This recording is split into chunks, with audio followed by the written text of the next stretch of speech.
Jemi këtu në qytetin e Patosit. Renato është bërë baba për herë të dytë. Ka lindur një djalë, ta ketë me jetë sigurisht, por ka një problem sepse nuk po arrin dot të regjistroj fëmijën e tij të dytë. Ka lindur një problem tani me regjistrimin e fëmijës. Aty më lindi problemi që më kanë hequr pasaportizimi nga Patosi dhe më kanë çuar në Pordës. Më thanë që ka një problem që është hequr për disa gjëra që as vetë si kuptova të them drejtën sepse nuk fola shumë gjatë. Ku keni trokitur fillimisht? Fillimisht kam shkuar tek Gjendja Civile në Fier dhe më kanë thënë që ky problem është një problem i Tiranës, më fal. Dhe që aty pasaj kam ndonjë 2-3 ditë, kam shkuar prapë, kam pyetur, prapë më kanë thënë nuk ka ardhur asnjë përgjigje. Atëherë jam drejtuar në qytetin e Patosit. Ktu pasaj më thanë që do ta zgjidhim, kemi marrë informacion që ka patur disa gjëra që i ram shumë shkurt me pak fjalë që nuk mora një informacion shumë të saktë. Menjëherë pas lindjes së fëmijës së tij të dytë, prindi është drejtuar zyrës së gjendjes civile në Fier. Po habite me faktin që pas ka bërë këtë në televizion, edhe nuk ka shkuar në zyrën e tij përkatëse.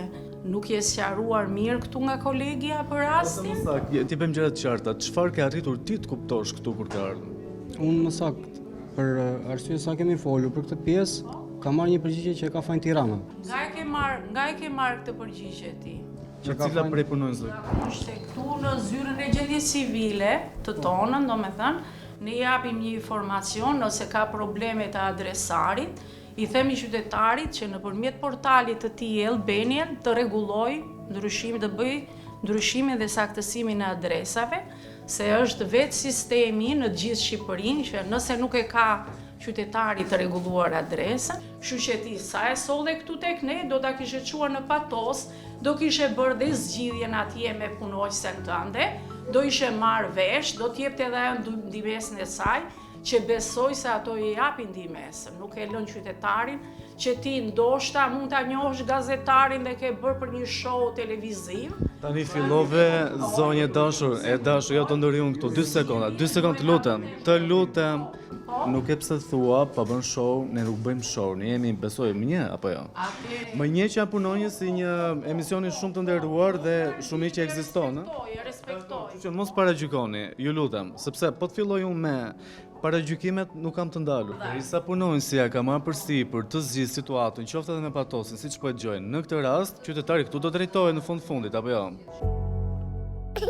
Nga zyra e gjendjes civile në Fier, emisioni Stop, tani do t'i drejtohet zyrës së gjendjes civile në bashkinë e Patosit të shohim se çfarë do të na thuhet edhe këtu. Është konstatuar një problematik në lidhje me adresat e vendbanimit për disa shtetas, edhe në bashkëpunim me urbanistikën është ngritur problemi që ka probleme me kufijt, me ndarjen e kufive. Faktikisht janë transferuar disa banor pa dijenin e tyre. Konkretisht për rastin e zotit Renato Alije, keni bërë një... Jo, për Renato Alije nuk është bërë konkretisht për rast, sepse nuk është vetëm Renato. Nuk kemi mjaftuar vetëm me kaq, por jemi drejtuar edhe vetë kryebashkiakut Patosit, zoti Duro, i cili ka këtë përgjigje.